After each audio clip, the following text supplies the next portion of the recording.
Welcome to Women Living Intentionally, also known as Women Lit. My name is Kaditra Cooper, and I am the founder and executive director of Women of 4D.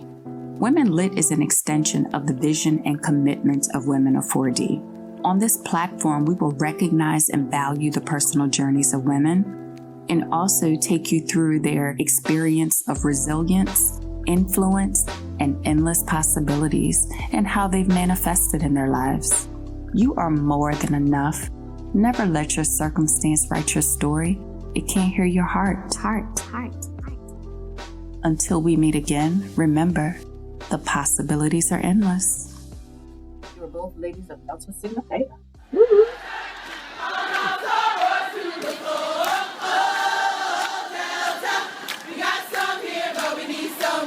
Oh my goodness!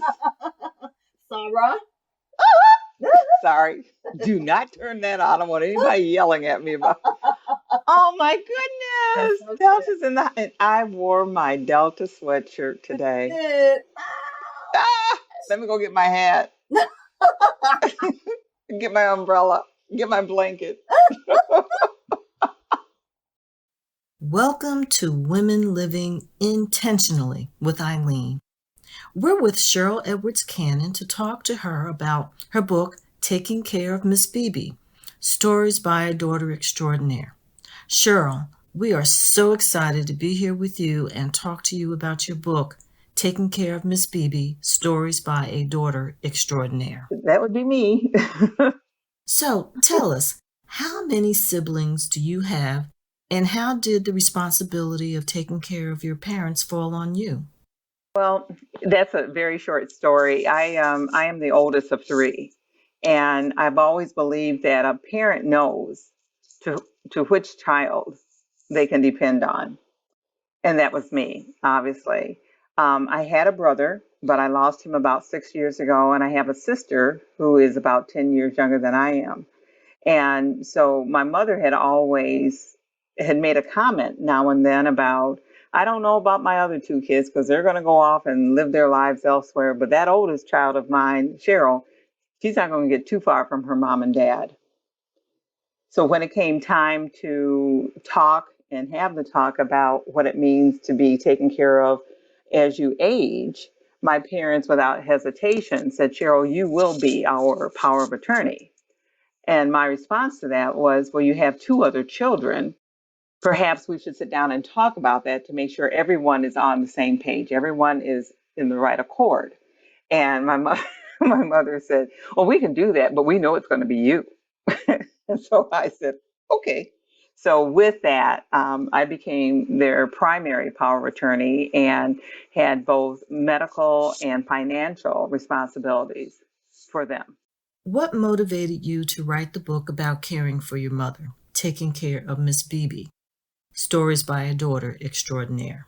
Well, that's a very interesting question, Eileen, because I don't consider myself an author, although I've been published a couple of times now. I consider myself as a pretty good storyteller.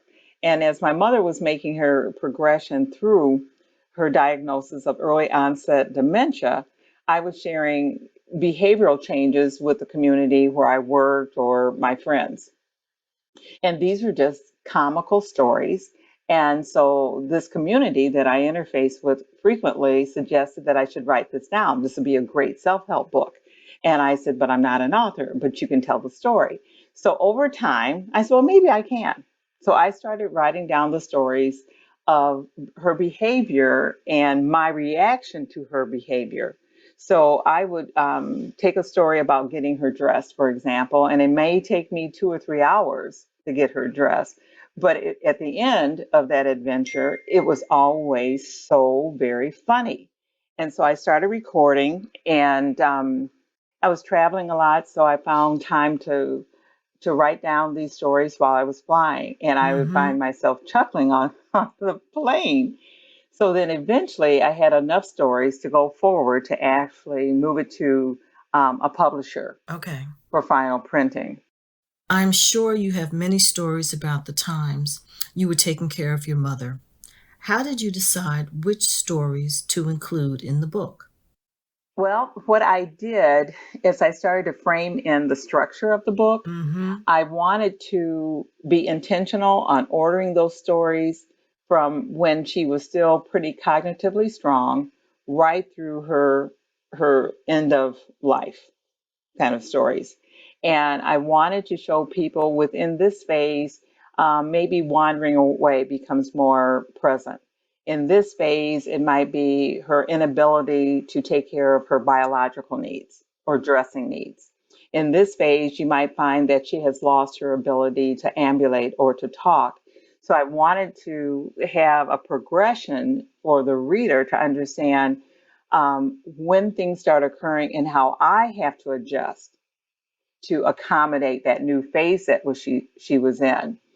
Bearing in mind, we can always will and hope and pray that they'll somehow or other recover from this. Mm-hmm. That's not going to happen. So that was a early reality check that I had to give myself. So it became more important to meet the needs of where she is currently today and not where I want her to be. Cheryl, was the change in your mother's health gradual or sudden? And what were the signs of the illness before you had her tested? She was still living at home with my dad, and he was sharing some things that she was doing that were a little different. So it was a very slow progression for my mom. She actually lived with her disease for about 15 years. So the changes were very slow, but we learned through the process that anything that seemed a little odd, that is what the disease is doing. So for those first 3 to 5 years, we were just kind of guessing. Well, is that it? Is that it? Is that it? Because we all have some level of forgetfulness.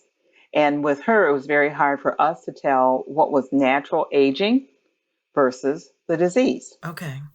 So when she got to about maybe between her fifth and 10th year was where the changes were more dramatic. She lost her ability to speak. She was talking to me on a Wednesday. When I went to visit her on a Thursday, she never spoke again. And there's no explanation for that. So during her disease, I decided to make sure that we were monitoring her brain function. So I would have 2 or 3 MRIs done for her just to see, is it normal aging or is it the disease? And so that MRI confirms for you where the progression of the disease actually is.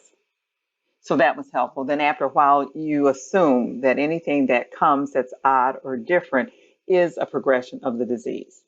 Your mother was a very active and vibrant woman prior to her illness. How did you adjust to the mom you always knew, to the mom who required the love and care you gave her? Especially emotionally, how did you handle this? Well, because her progression was so slow, I always felt that a certain part of her was still there. So she would see me, she would smile, she would still call me, there's my daughter. So we still had those moments between mother and daughter or best friends that we shared for a long time, a very long time. During her progression, I would go in to see her during the dinner hour, and the staff would be sitting with her trying to get her to eat, for example. And my mom would just clamp down on her mouth and not open her mouth. And they kept trying. They try again. Once she heard my voice, she'd perk up. She'd wait for me to appear. Then she would just look at me and she would give me the biggest grin. And she would just nod her head. And then she would take her hand and she would always touch my cheek, or she would touch my earring. So I proceeded, just like any other conversation that we might have, to tell her about my day. I would tell her how work went. I said, well, I've got to make a trip tomorrow. When I get home tonight, I need to do this, this, and this. I said, did you have a good day? And she would actually nod. She wouldn't say anything. She would just nod and give me mm-hmm, mm-hmm. And I knew that there's still a part of her responding to me. So that made the progression a little bit more tolerable. When I decided to get married, I had my mom there. I had to assign one of my cousins to sit with her because she would have a tendency to want to talk out loud.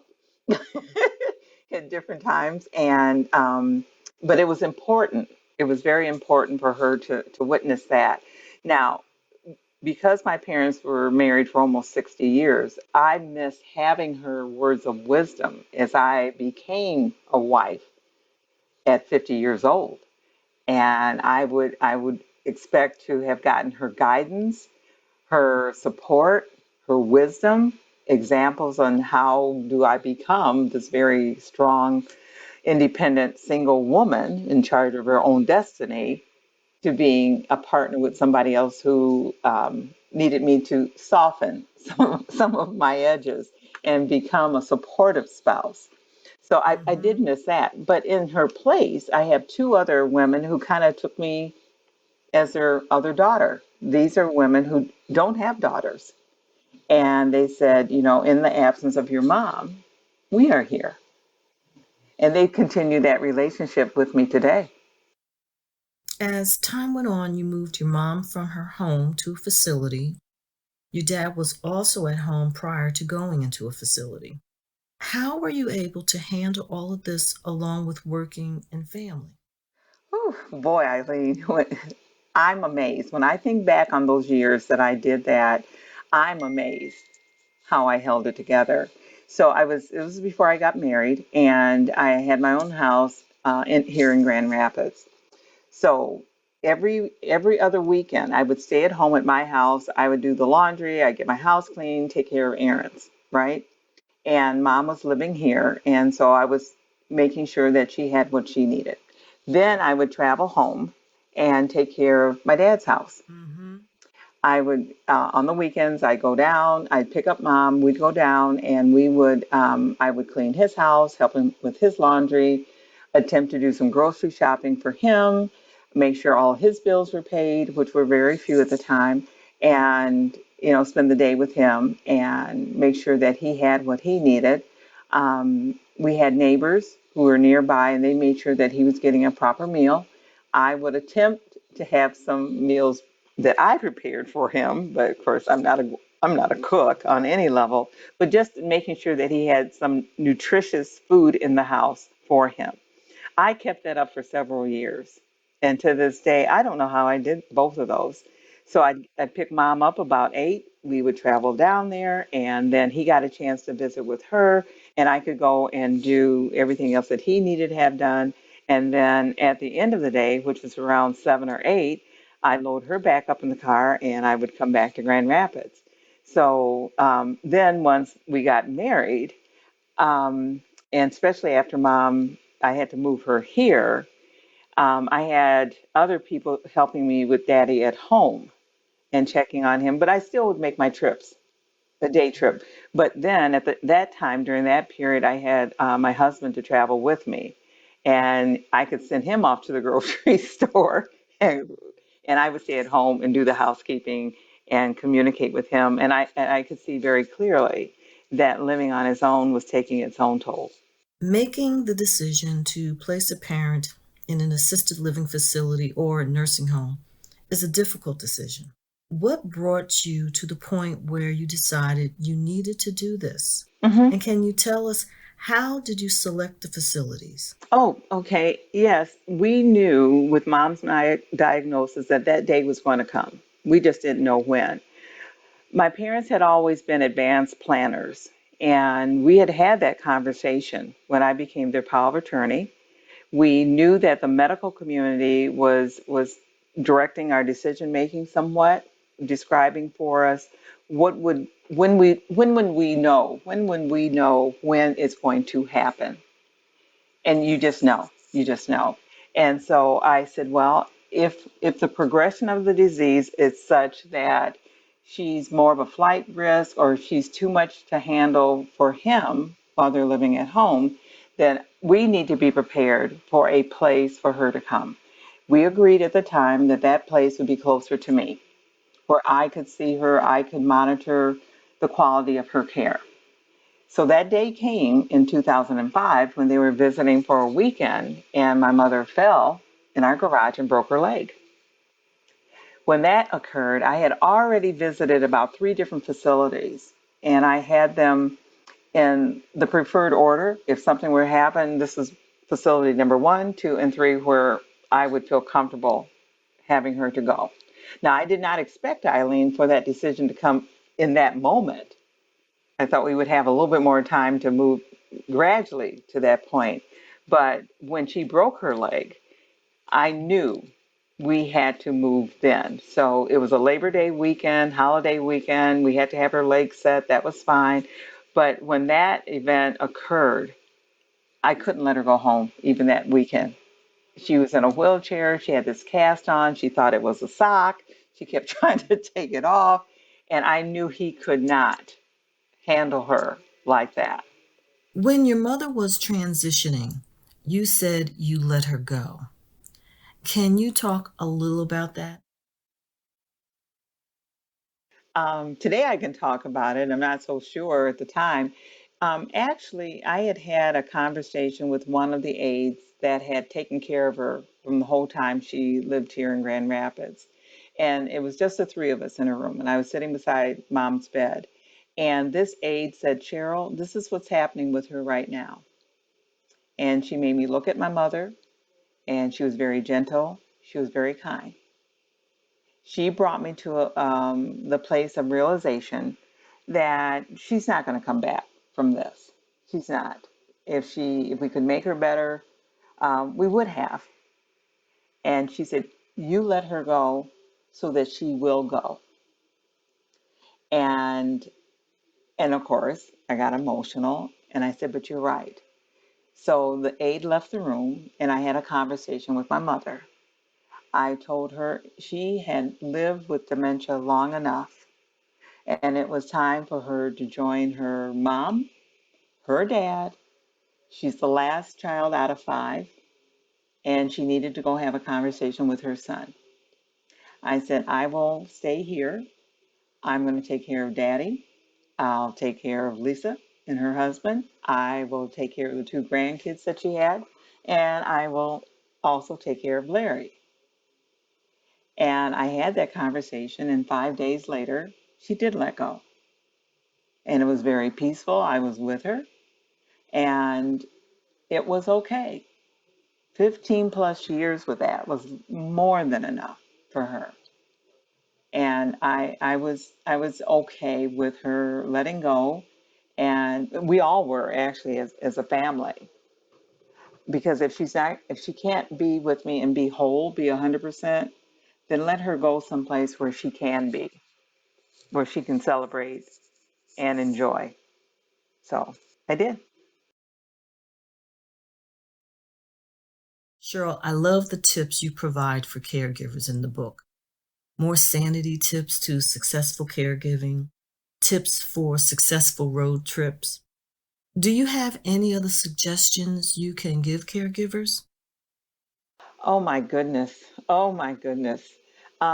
Yes. I when I have to speak before audiences, whether they're caregivers or family members or even some of the work I do within our church, I want caregivers to be mindful that you are not alone in this work. There, in this country today, there are more than 33 million caregivers across the country in all 50 states, either taking care of someone older, someone younger, or both. And that it's going to be the wave as we baby boomers start to move into retirement. The volume of people, they're going to need care either at home or in a facility is extraordinary.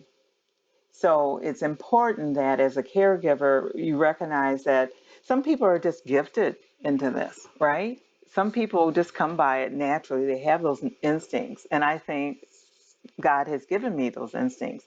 At the same time, too, there are people who would just be horrified to be in service to someone else. Well, we still love them.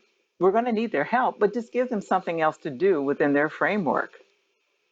So if there's errands that they need to run and do, go and do that. If they don't mind doing laundry or housekeeping or lawn maintenance, let them go find that thing. But there are people who family members who are just not going to have the interest, will not take the time, and will tell you boldly, you can't count on me for that.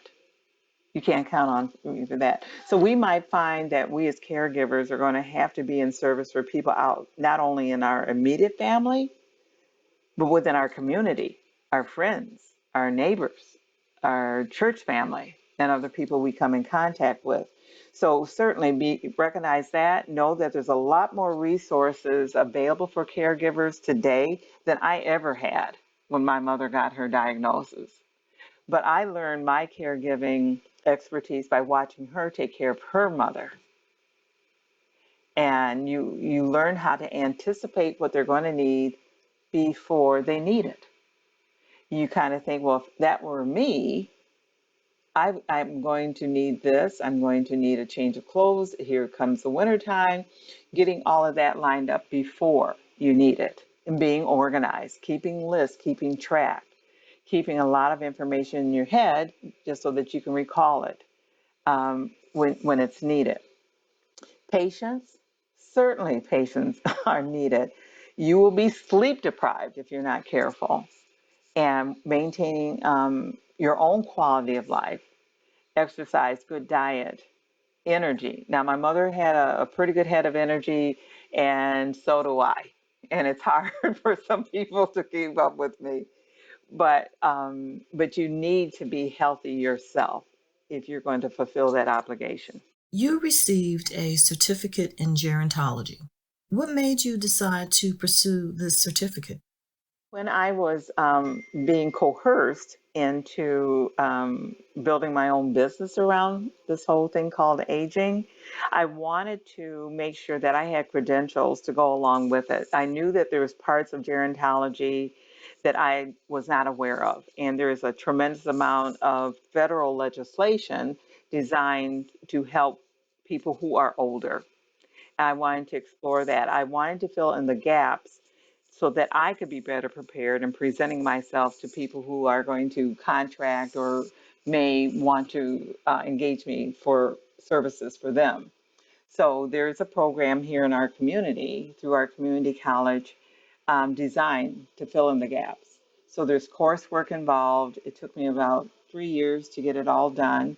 And when I graduated, I felt like I had a broader perspective on what it meant to accommodate and what resources are available for this older population.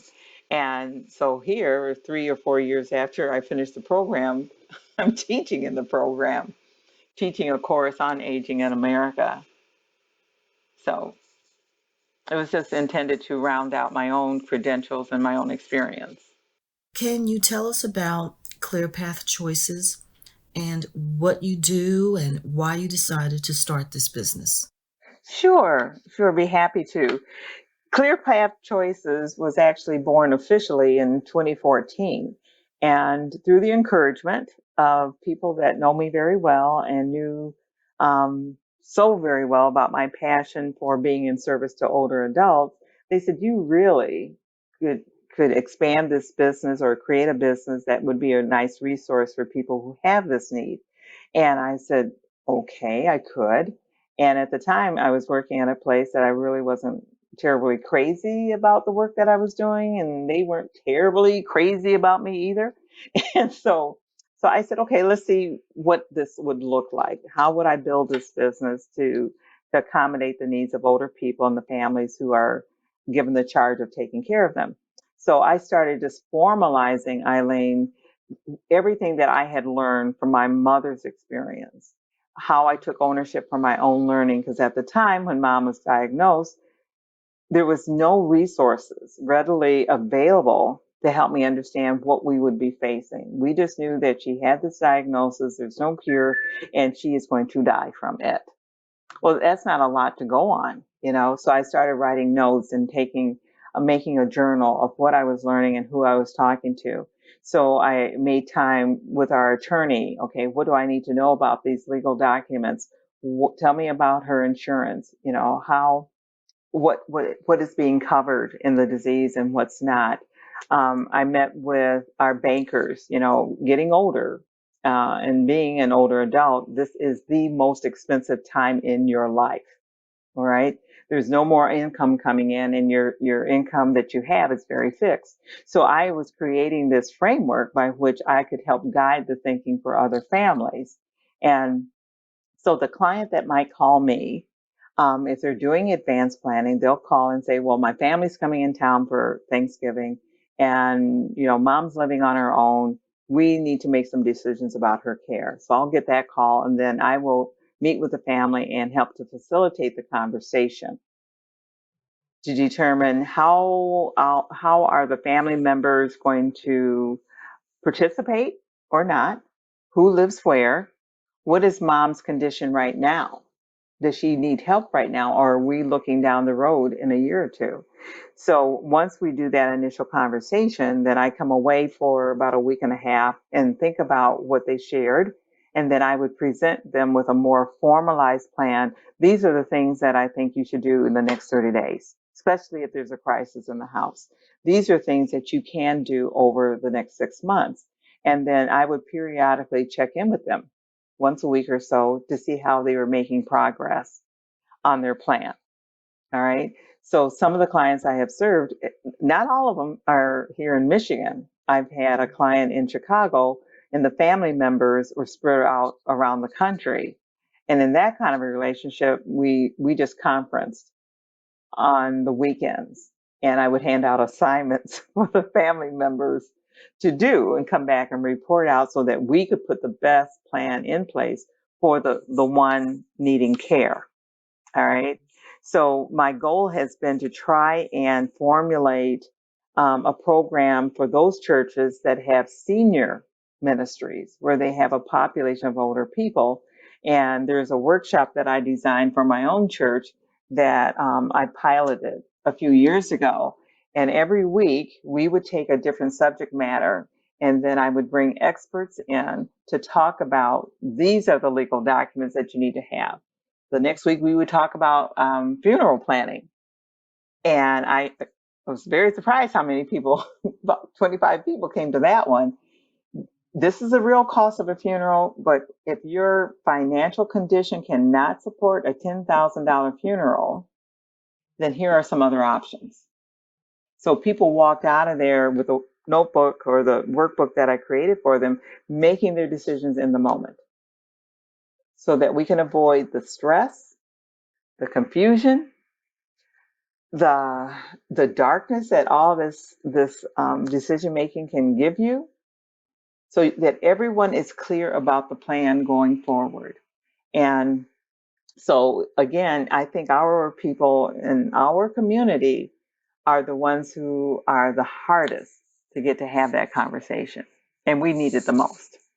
You also work at a local college in West Michigan. What do you teach? Right.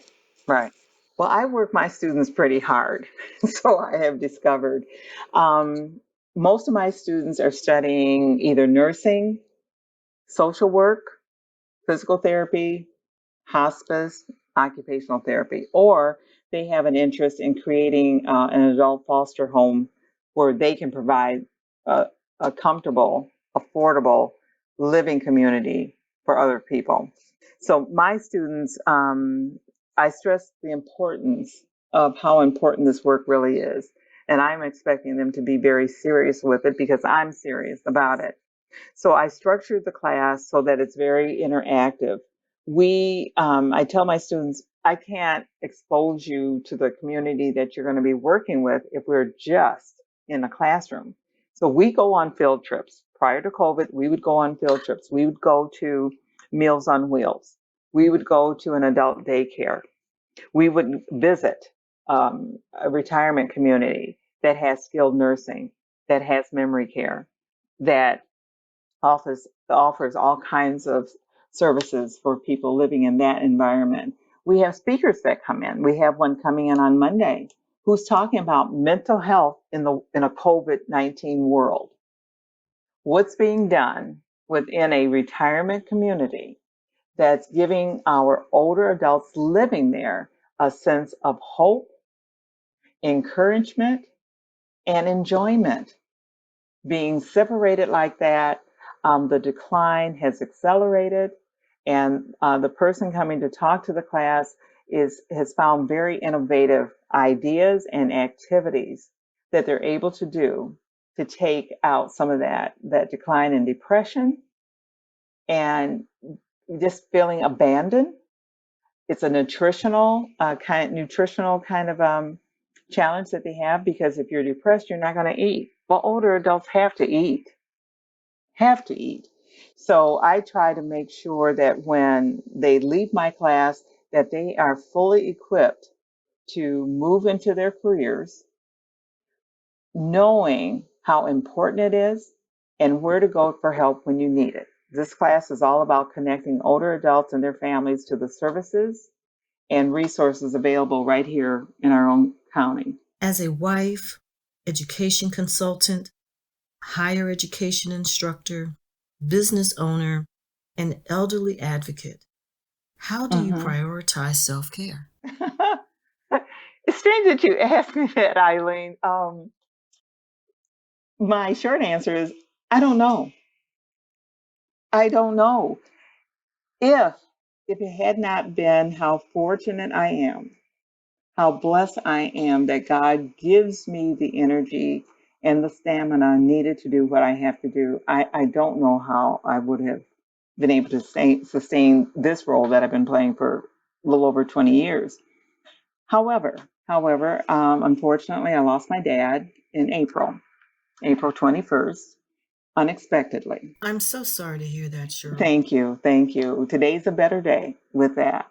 And as I reflect on my time with him, providing for him, caring for him, overlapping that time with what I was committed to doing for my mother, I kind of lost my own identity. I cannot remember what I was doing prior to being a caregiver, being mindful that I started all of this in 98.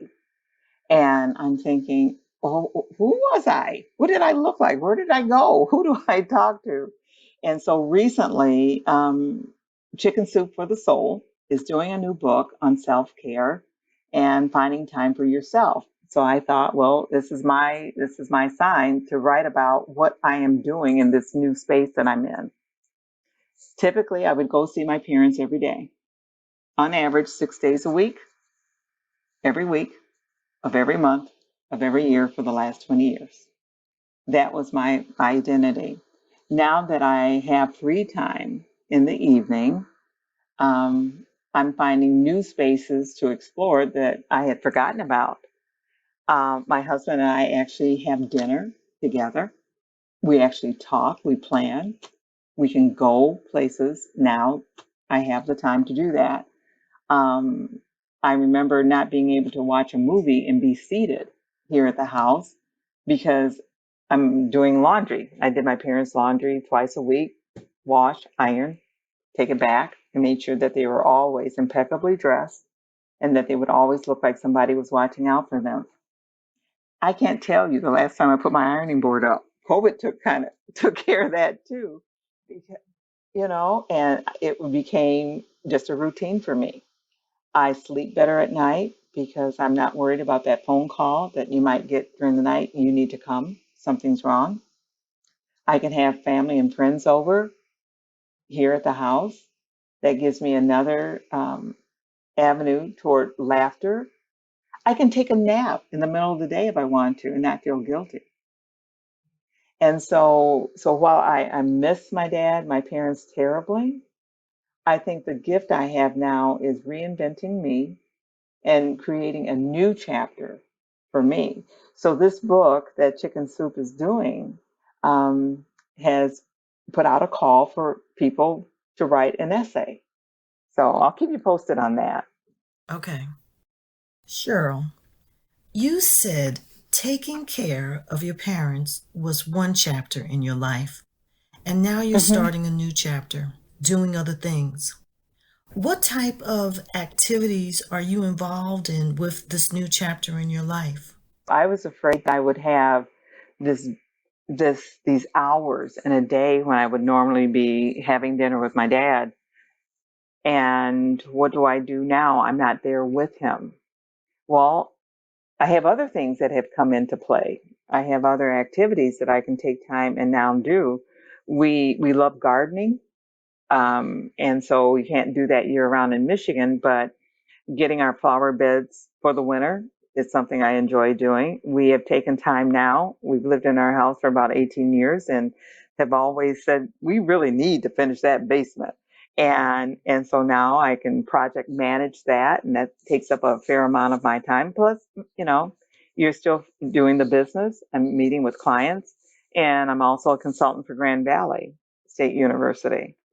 So suddenly that void, that quiet space when I would normally be with my dad is filled with something else. And it feels good. And I'm sure it is that my higher power saying, we've got you. You're okay. It's okay to go and do you, Cheryl.